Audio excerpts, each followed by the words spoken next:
Hello guys, welcome to another section of our studies on rational functions. Today particularly we are dealing with the range of rational functions. Now let's move to the understanding the range of rational functions. That is the concept of finding the range of rational functions. The range is a set of possible output values, that is y values, that the function can produce. So understanding the range of a rational function can be a bit more involved than finding the domain because it demands more work than finding the domain.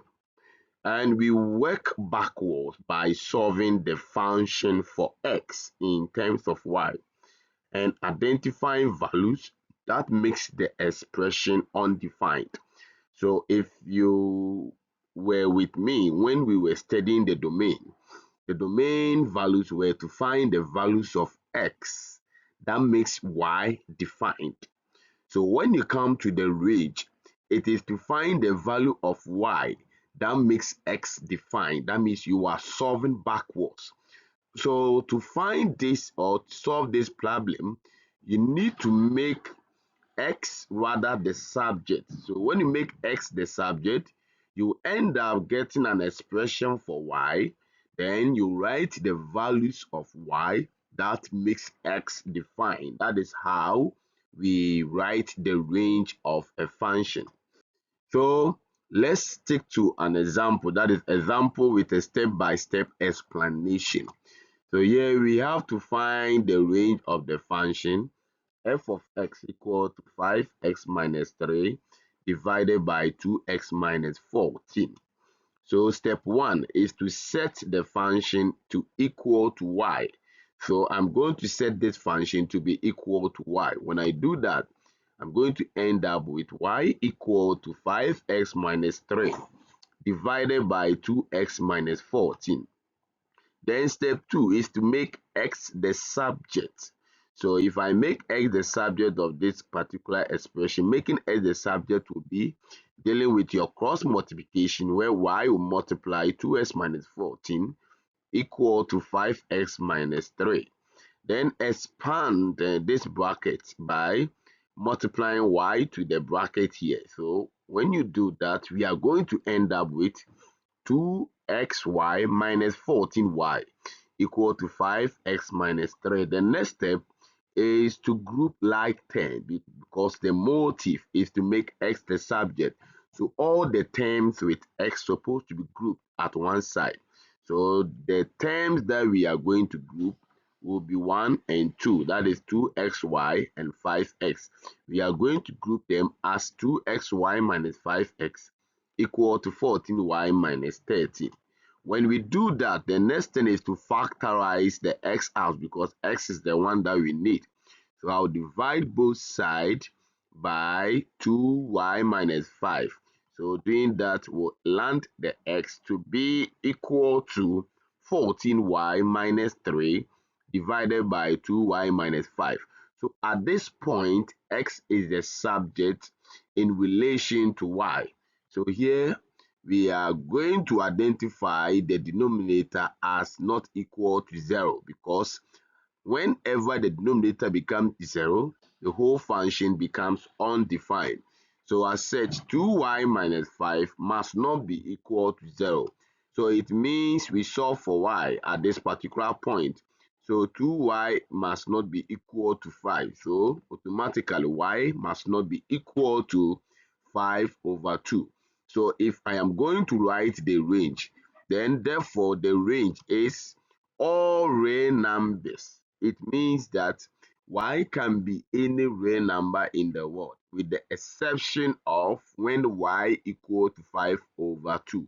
So if I want to write the range mathematically, we are going to end up with y is said that y belongs to all real numbers. That is, y can be all real numbers, but y supposed not to be equal to 5 over 2. So this represents the range of f of x. Now let's proceed to another example where we need to determine the range of the function p of x equal to 3x plus 8 divided by 2x minus 7. In doing that, we let y to be equal to p of x as we did for the first example. Then we make sure we solve for y, and this one we are going to do cross multiplication of terms, and we are going to end up with y equal to 2x minus 7 equal to y times 2x minus 7 equal to 3x plus 8. So we expand this left bracket, and the expansion will give us this result of 2xy minus 7y when you multiply the y to each term equal to 3x plus 8. Then we group like term to favor the x, that is grouping the terms with x. So the grouping of like terms will be of this nature. So when we get to this point, what we are going to do is to factorize the x out, and the factorization will be of this nature, that is x is outside. We have 2y minus 3 equal to 8 plus 7y. So in doing that, our x, which we are aiming to make it the subject, will be 8 plus 7y divided by 2y minus 3. So the range of this function will be of the form, the 2y minus 3 equal to 0 is what I'm solving here. 2y is equal to 3, then y is equal to 3 over 2. It means that whenever y becomes 3 over 2 at this particular section as our y, the whole of this expression will be undefined. So here, if I want to write the range, then the range will be y is said that y belongs to all real numbers, but y cannot be 3 over 2. So this is the range for this particular function p of x. Now, the next example, we should determine the range for the function f of x equal to 10 divided by x plus 5. So the first step, let y be f of x. Then the next one, make y x the subject of this particular relation by multiplying, dealing with cross multiplication of terms, and this will give us y bracket x plus 5 equal to 10. So we expand the bracket, and that will give us xy plus 5y equal to 10. So in doing that, it implies that xy equal to 10 minus 5y. So x is equal to 10 minus 5y divided by y.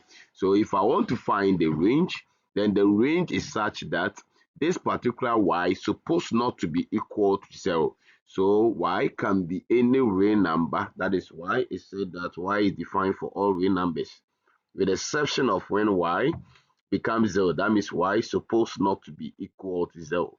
So this indicates the range for this particular function, that is f of x equal to 10 divided by x plus 5. Now let's proceed to another example. So for this example, we have g of x equal to x squared plus 2 divided by 2x squared minus 4. So here, the same format to find the solution or to find the range for this function. We are going to let y to be equal to x squared plus 2 divided by 2x squared minus 4. So in doing that, we are going to multiply the terms in a cross multiplication form. That is y multiplying this whole terms, and 1 also multiplying this whole term. Then for us to get y equal to 2x squared, y bracket 2x squared minus 4 equal to x plus 2. So here, the main motive is to make x the subject. So we expand the bracket and group the terms with x.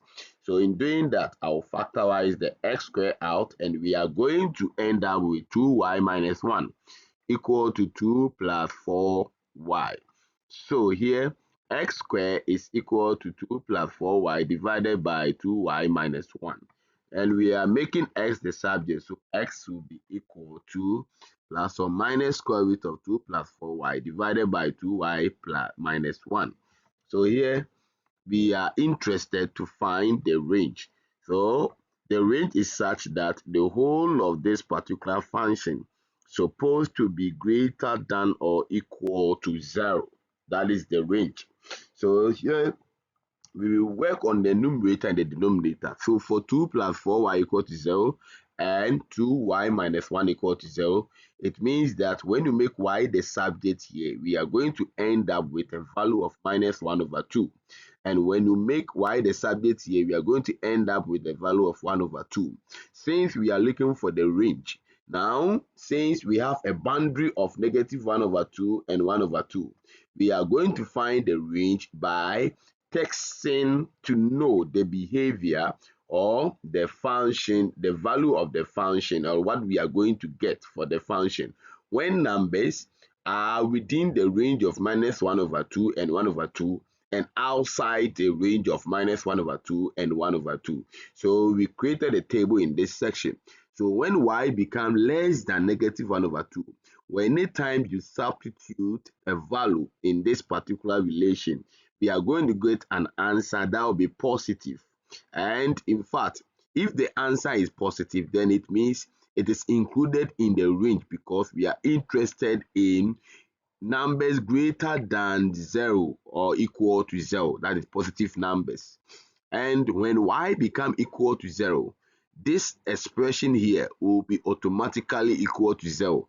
And we are also interested in number from 0 going. So this particular portion become also part of the range. Then when we take number between negative 1 and 1 over 2, that is negative 1 less than y less than 1 over 2. So example of such number will be 0.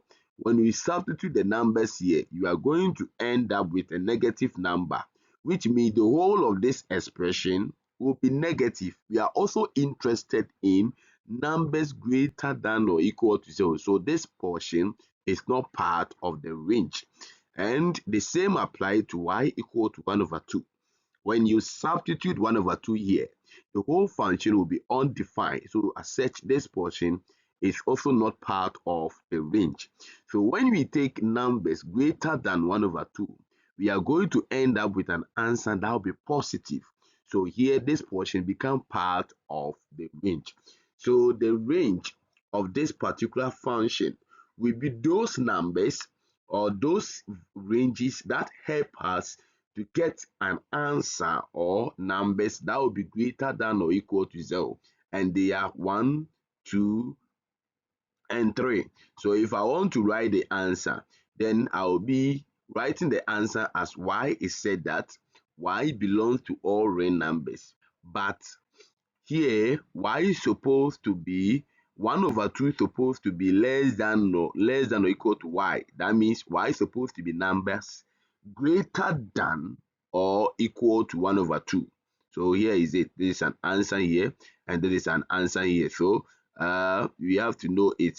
And y is supposed to be also a number less than or equal to 1 over 2. So when you take a numbers within this particular range, you end up getting an answer for this particular function. As such, this completes the range of values for the function g of x.